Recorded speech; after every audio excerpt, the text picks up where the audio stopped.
নমস্কার বন্ধুরা, চলে এসেছি আজকে নতুন আরও একটা ভিডিও নিয়ে। আজকের ভিডিওতে আমি আপনাদেরকে সঠিক নিয়মে হুক এবং হুকের যে ঘর হয় সেটা তৈরি করা কিন্তু দেখিয়ে দেব। অনেকেরই কিন্তু প্রবলেম হয়, ঠিকভাবে হুক এবং হুকের ঘর আপনারা বসাতে পারেন না।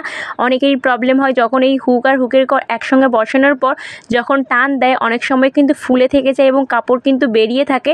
তো সেই প্রবলেমগুলো একদমই হবে না। তো সমস্যাটা দেখিয়ে দেবো আজকের ভিডিওতে এবং গুরুত্বপূর্ণ কিছু টিপসও দিয়ে দেবো যাতে আপনাদের এই সমস্যা আর না হয়। তো চলুন আজকের ভিডিও শুরু করা যাক। তো যারা এখন আমার চ্যানেলটিকে সাবস্ক্রাইব করেনি প্লিজ শর্ট করে চ্যানেলটি সাবস্ক্রাইব করে দিন, এবং যারা ফেসবুক থেকে দেখছেন অবশ্যই কিন্তু ফলো করতে ভুলবেন না। তো প্রথমে দেখুন এখানে আমি হুক নিয়ে নিয়েছি। এই হুকের যে মুখগুলো হয় অর্থাৎ এই যে দুদিকে দুটো দাঁত থাকে সেইগুলো কিন্তু আমি এখানে দেখুন প্রথমে ফাঁকা করে নিচ্ছি, আর হুকের যে মুখটা সেটাও কিন্তু একটু হাত দিয়ে ফাঁকা করে নিয়েছি। দেখতে পাচ্ছেন এখানে আমার যতগুলো প্রয়োজন আমি ততগুলো কিন্তু ফাঁকা করে নিলাম। এরপর এই যে হুকের যে ঘরটা যেখানে আমি হুকটা বসাবো সেখানে দুসুতের মতো কিন্তু দাগ দিয়ে রেখেছি। এই যে হুকটা বসাবো এই হুকগুলির মাথাগুলো যেন এই দাগ না পেরিয়ে যায়। অনেকেরই এটা ভুল করে, অনেকেই একদম দূর থেকে বসিয়ে দেয়, নয়তো কিন্তু কাছ থেকে বসিয়ে দেয়। তো আমি আজকে আপনাদেরকে পুরো সঠিক হিসাবে দেখিয়ে দেবো, সঠিক নিয়মে দেখিয়ে দেবো কীভাবে আপনারা ঠিকভাবে হুক বসাতে পারেন। আর যে টিপসটা দেবো সেই টিপসটা যদি আপনারা ঠিকঠাক করে রাখেন তাহলে কিন্তু আপনাদের হুক বসাতে কোনো ধরনের কোনো কিন্তু অসুবিধা একদমই হবে না। আপনাদের ব্লাউজ ছেড়ে যেতে পারে কিন্তু আপনাদের একদমই হুক সরবে না। তো এখানে দেখুন যতটা দূরত্বে আপনারা হুকটা বসাবেন সেগুলো কিন্তু দাগ দিয়ে দিচ্ছি। অনেকে 1 ইঞ্চি অথবা 1.5 ইঞ্চির গ্যাপে কিন্তু হুক বসায়।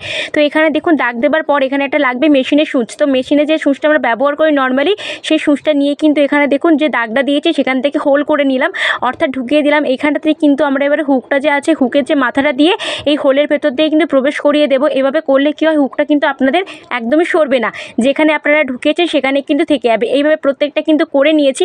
এরপর এখানে দেখুন ডবল ফোল্ড করে সুতোটাকে নিয়েছি, নিয়ে যেরকমভাবে সেলাই করে সেরকমভাবে আমি কিন্তু সেলাই করে দিচ্ছি 4-5 বার করে দুপাশে। তারপর আবার মাথার কাছটা দেখুন ঘুরিয়ে কিন্তু সেলাই করে নিচ্ছি। এভাবে আপনারা যদি সেলাইটা করে নেন আপনাদের কিন্তু হুক একদমই টিকসই হবে, আপনাদের হুক একদমই সরবে না কোথা থেকেও। কিন্তু দেখতে পাচ্ছেন আমি ঠিক যেভাবে করছি এভাবে কিন্তু করে আপনাদের শেষ করে নিতে হবে।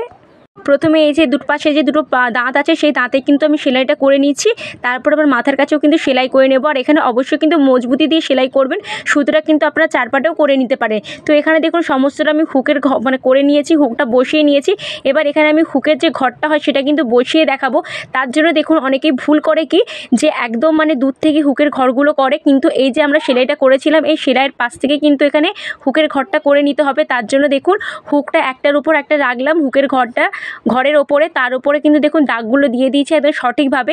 এরপর এখানে কিন্তু হুকের ঘরগুলো তৈরি করব। তার জন্য দেখুন এখানে আমি 4 পাটের সুতো নিয়েছি। সুতোটা নেবার পর নিচ থেকে প্রথমে ওপরের দিকে তুললাম, তারপর আবার নিচের দিকে নামিয়ে এইবার দেখুন এই যে সূচের পেছন দিক আছে এই পেছন দিকটা কিন্তু এই যে সুতোটা দিয়েছি তার ভেতর থেকে ঢুকিয়ে কিন্তু গিঁট দিয়ে দিচ্ছি। একটু হাতের দিকে ভালোভাবে লক্ষ্য করুন, আপনারা কিন্তু বুঝতে পারবেন আমি ঠিক কীভাবে করছি।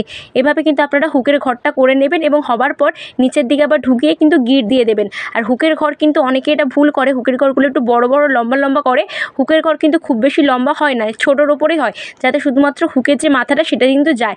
দেখতে পাচ্ছেন আমি একটা করে নিয়েছি, আমি আবার একটা আপনাদেরকে করে দেখাচ্ছি।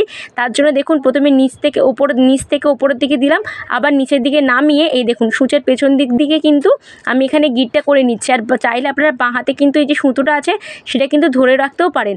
তো এখানে দেখুন সেমভাবে আমি আবার একটা কিন্তু এখানে ঘর করে নিচ্ছি। আপনারা চাইলে আরও একটা পদ্ধতি আছে হুকের ঘর তৈরি করা, সেটা যদি দেখতে চান অবশ্যই কিন্তু আমাকে কমেন্ট করে জানাবেন। আর যারা এখন আমার চ্যানেলটিকে সাবস্ক্রাইব করেনি প্লিজ চ্যানেলটিকে সাবস্ক্রাইব করে রাখবেন, এবং ফেসবুক থেকে দেখলে অবশ্যই কিন্তু ফলো করতে একদমই ভুলবেন না। তো এখানে দেখুন সমস্ত ঘরগুলো কিন্তু আমি করে নিয়েছি। এবার আপনাদেরকে এখানে আমি হুকটা লাগিয়েও দেখাচ্ছি ঠিক কীরকমটা দেখাচ্ছে, আমি কতটা পরিমাণে এখানে টান দেবো কিন্তু কাপড় একদমই সরবে না এবং কাপড় কোথাও ফুলেও থাকবে না। তো পুরোটা দেখতে থাকুন, আর ভিডিও ভালো লাগলে লাইক করতে একদমই ভুলবেন না, এবং আপনাদের যদি কোথাও প্রশ্ন থেকে থাকে অবশ্যই কিন্তু আমাকে কমেন্ট করবেন, তো আমি কিন্তু রিপ্লাই দেবো। তো দেখুন হুকটা বসানোর পর ঠিক এত সুন্দর দেখাচ্ছে, দেখতে পাচ্ছেন পিঠের ডিজাইনটা কত সুন্দর এসেছে। আর এখানে আমি কতটা পরিমাণে চাপ দিচ্ছি কিন্তু একদমই কাপড় কিন্তু সরছে না। তো আশা করছি আজকের ভিডিওটা আপনাদের ভালো লেগেছে এবং টিপসটি আপনাদের ভালো লেগেছে। ভালো লাগলে অবশ্যই লাইক করুন, কমেন্ট করুন, শেয়ার করুন, আর অবশ্যই কিন্তু সাবস্ক্রাইব করতেও ভুলবেন না, এবং ফেসবুক থেকে দেখলে অবশ্যই ফলো করে নিন। দেখা হচ্ছে অন্য কোনো নতুন ভিডিও। আজকের জন্য